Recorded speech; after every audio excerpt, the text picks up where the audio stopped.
Welcome. I'm John Bernstein, Regional President of PNC Bank in New England.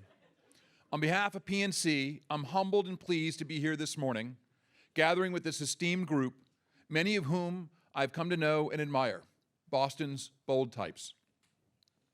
One of the things I love most about our city is that while it's ever changing, there's also a long-standing tradition of ingenuity, imagination, rebellion, and boldness.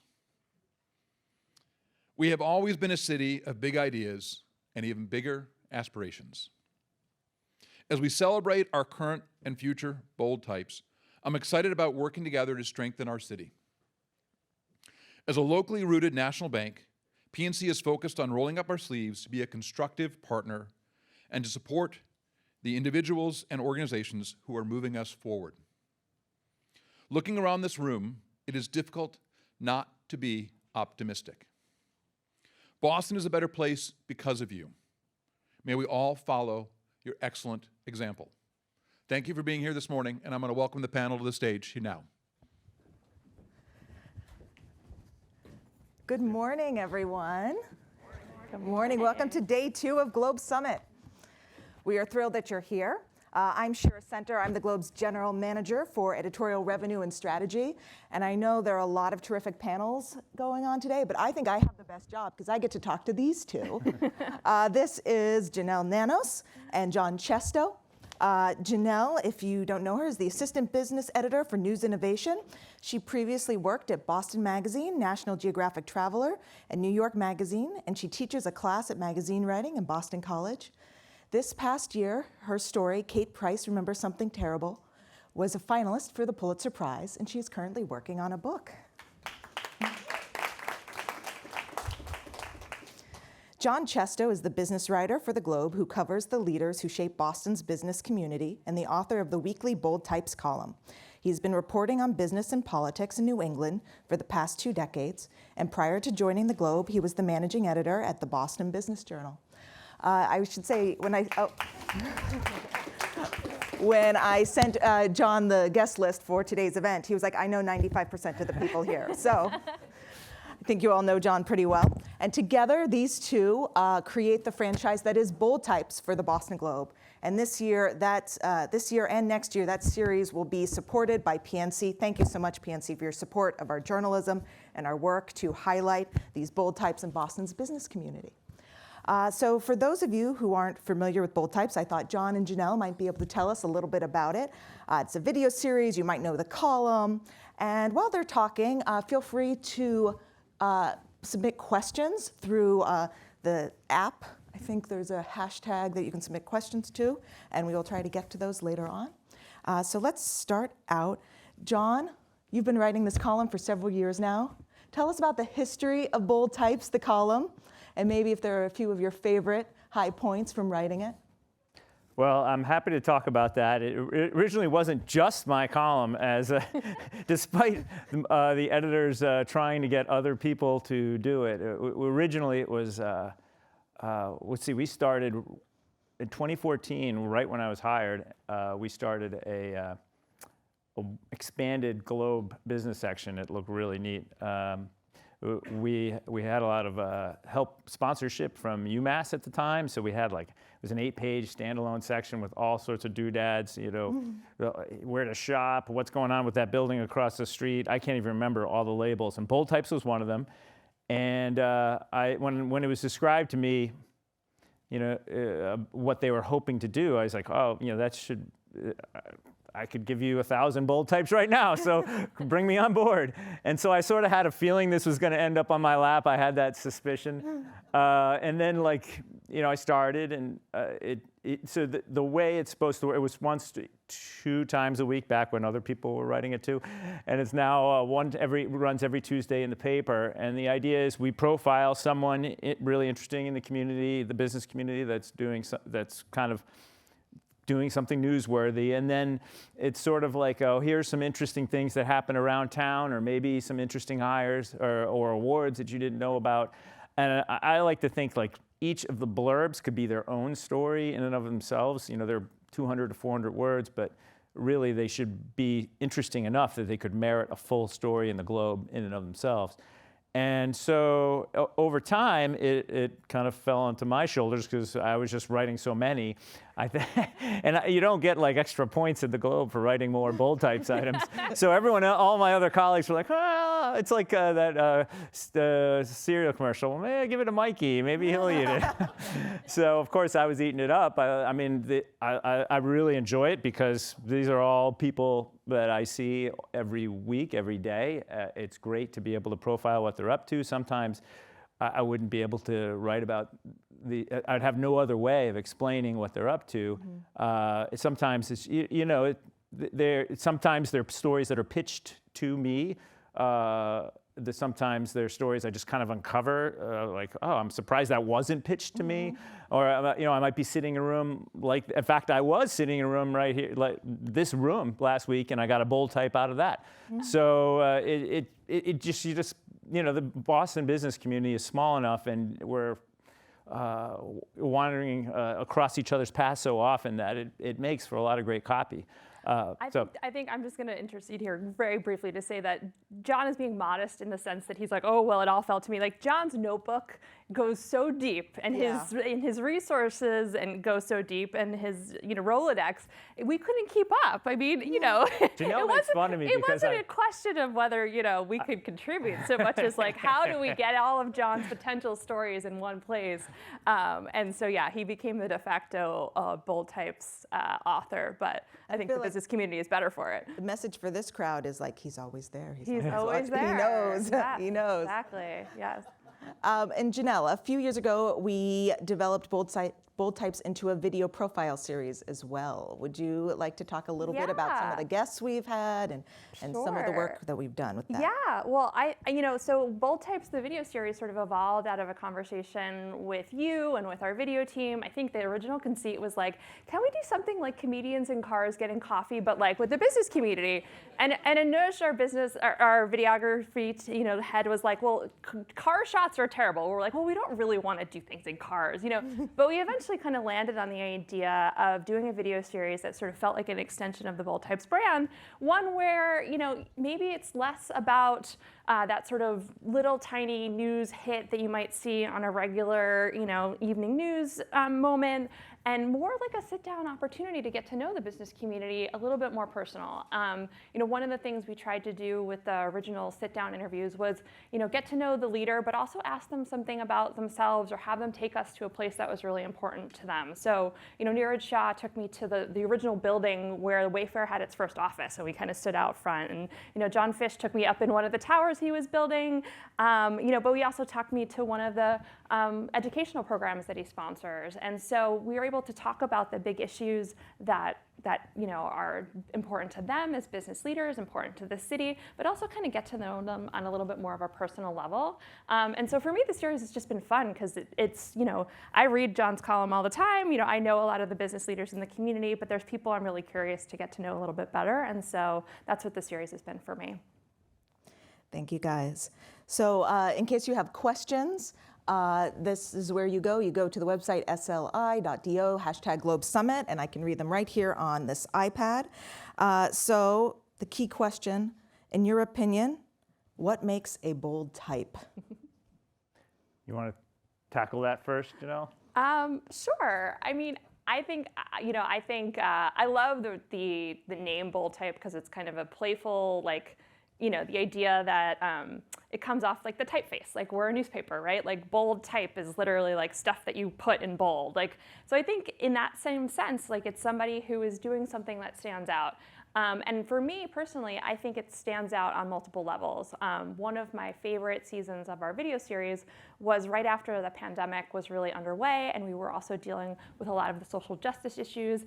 And what I was able to do was really highlight the work of small business owners who were surviving the pandemic as best they could, but were also taking on issues of civil rights in really compelling and I thought really interesting ways. And so, I think of bold as kind of standing out on several fronts and being willing to speak out and do things within the business community that really kind of have an impact. She said it better than I could, so I'm going to talk about the the literal what makes a what gets you in, who do we profile in bold types? I'm sure a lot of as people have opposed- that question. because Yeah. because I often get asked that a lot. I try to avoid profiling people that are not from the Boston area, not from Massachusetts, or I kind of give Southern New Hampshire and Rhode Island a credit for being close enough within driving distance. But it's really, we don't want to, even if your company has some amazing person in New York City, we don't want to be profiling that person. And I try to, personally, I try to look for a lot of diversity in who we profile. And I mean, diversity, obviously, when you hear that, you think of gender diversity, you think of racial diversity, and cultural diversity, but it's also about industry diversity, because one thing that's really fascinating to me here in Boston is the cross-pollination of the various sectors. I think partly because this city is such a walkable city, such a small city geographically, that people from biotech know people from financial services, they know people from the nonprofits, and they know people from real estate. And so I I want readers to kind of get a feel for that overlap, for that mix. So that's sort of what I'm going for, and I always try to find at least one somewhat humorous story out there. Sometimes it's tough, so if you have humorous stories, please send them my way. You have to tell the Tupac story. Oh, no, what? You, Tupac. Oh, you- no, you- that one. You no. wrote that one, didn't you? No, you tell it. No. I'm not going to do it justice. No, I don't remember. It's the Jim. Well, along those lines, Yeah. one of the questions we just got was, who are a few people you would love to interview? Oh, Ooh. A that's a wish good list question. from the crowd. Yeah.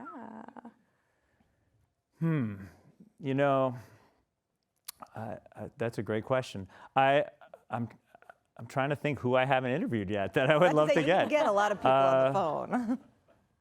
It would be great to get some of the Hollywood types that came from Boston. We don't really do much about them.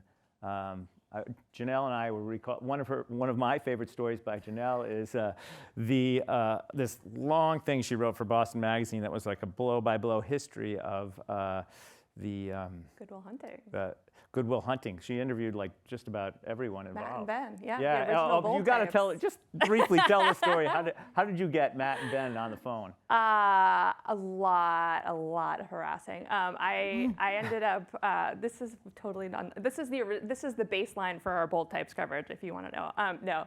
I wrote an oral history of Good Will Hunting for Boston Magazine, and just called Matt's agent over and over and over again for months. And then when I finally got Matt on the phone, I sent the agent a basket of apples and said, "Thank you for giving Matt my number." And then I got Ben on the line for what was supposed to be a half hour. And after I told him, I was like, "Oh, Matt told me you cried while you guys filmed that amazing scene at the, where you're at the construction site." And he's like, "What? He said you cried? Like, he's supposed to be all Jason Bourne and everything." And he's like, "What else did he tell you?" I was like, "Well, we only have a half hour." He's like, "I'm calling you back." So I got him for regards too.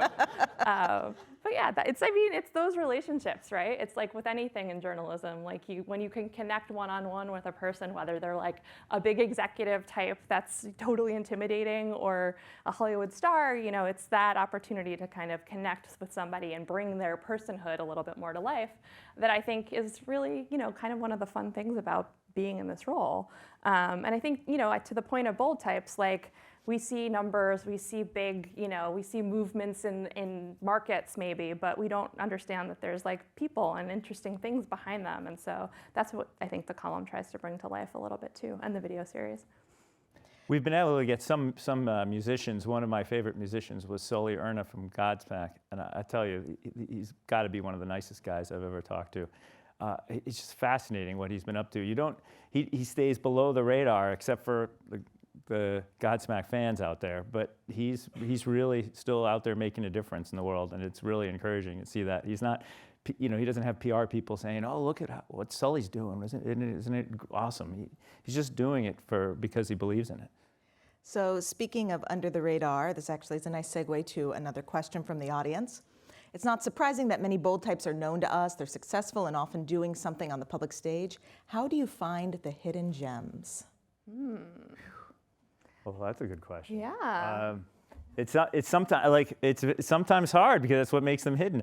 There are occasionally pitches that come to me that just like I'm like, wow, how did I not know about this person? That's what's amazing in this job. I've been in Boston now 23 years, and I'm still learning about really fascinating people. So sometimes it's the simplest way of someone saying, hey, you should write about so-and-so. Maybe their PR person or maybe just a friend. Sometimes it's coming to meetings like this where so there'll be a panelist on stage. And sometimes it'll be like a news story where their name might get mentioned. It will be a news story from another market, not from Boston, and they'll mention somebody. And I'm always like, because I'm constantly digesting news. It's just like I can't get enough of it. John's metabolism for news is. I think I joked to Janelle once, like, if only I could get like LinkedIn, like an IV in one arm and Diet Coke in the other, I'd be set. and so I'm always sort of, my antenna are up for like, oh, is that person from the Boston area? Oh, no way, I got to find out more about them. Well, I think too, to that end, I mean, I think it's really tempting to sort of say, oh, we're in the newsroom and that's, we're fielding calls and we're getting emails and stuff. But I mean, I get as many good story ideas from the dog park, right? And like from coffee shops, just because I talk to everybody all the time, everywhere I go. I mean, part of the nature of being a journalist is just a willingness to like be able to talk to engage with strangers. And I think, sometimes some of the best and most interesting stories just come from those little exchanges where you're like, wait, what? Like, I'm always like, my first question as a journalist is always like, has anyone written about that? So I think too, these little opportunities to engage, like, talking to people is just always where the most interesting things kind of come up. But yeah, John Chesto is, he's the one person I think who's ever said, there's just so much news on LinkedIn, I just can't look away. I literally got him saying that one day in the newsroom. I'm like, you're the one. It's glorious, it's You're glorious. the one. Although LinkedIn has had like a new ascendancy now. It's sort of interesting. I mean, right? I found it, I don't know for the people in the records room, of but when the pandemic hit, like my networking Jones was like dying. I was like, I need networking. How do I do this? And I didn't get on LinkedIn that often. I found it a little boring. I don't know. It seems weird for me to say that now because I love it. But I'm like, you know what? I want to see what my peeps are doing. So I'm on LinkedIn. So it just became a daily habit as a result. And unfortunately for those of us who use the artist formerly known as Twitter, that's kind of not such a fun place to be anymore. So LinkedIn is a good substitute for sharing our stories too. Speaking of ear to the ground and sort of knowing what's going on, what are the big trends you're watching for over the next year in Boston's business community? What are the storylines you're looking for? And John, I think this goes to you first. The big one is trying to figure out what happens to, there's a lot of talk about climate tech. So biotech was our saving grace, our crown jewel, our glory for the last 20 years. But, it's, I wouldn't say, I guess plateaued is a nice way of putting it. It needs to be a new crop, a new sector that comes along and acts as an engine of growth.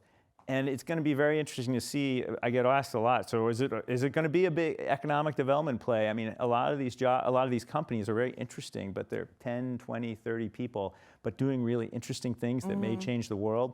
So I'm really fascinated to see what can some of these clean tech companies get to, get on a level where they can start scaling up, and what does that mean for Boston? And what about the solutions that they're trying? I mean, they've some of these ideas, sort of, energy storage, for example. People have been trying that forever. Fusion is another one. Our fusion company, Commonwealth Fusion, doesn't get anywhere near the level of international press that some of the other places do, but it could very well solve that issue of nuclear fusion. So I don't, as much as the energy beat, again, something that no one else wanted to do at the Globe, sort of falls on my desk. Yeah. But I don't get enough energy people into the bold types, so I'd like to try to work on that a little more. I don't know if you have anything. And I don't know if you meant to do this on purpose, but tomorrow morning, day 3 of Globe Summit kicks off with climate and sustainability. So thank you for that Sure. unintended promo.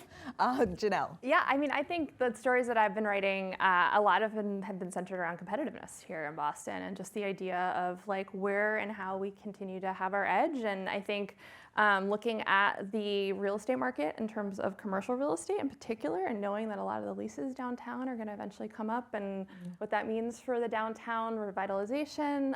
You know, I was in San Francisco a few months ago looking at Market Street there and how just vastly different it was from back when I was like an intern at Mother Jones, like way back in the day, right? Like, this is a very long time ago, but you know, it is a very, very different place in downtown San Francisco, and I think it was kind of a canary in the coal mine sort of situation. And I know a lot of people have been asking the same questions of Boston as to whether or not we're going to, maintain our downtown and what it looks like. So that's a lot of where, the reporting I've been looking at over the last year. I also think higher ed is a really big question mark in a lot of ways. You know, there's some really interesting reporting out of the Times over this last weekend, just in terms of like people's own aptitude for wanting to go to college and the sort of assessment, and knowing that Boston is such a, that's one of our things, right? Like, I think it's going to have a real impact too on our economy long term. So, I think those are two things to watch.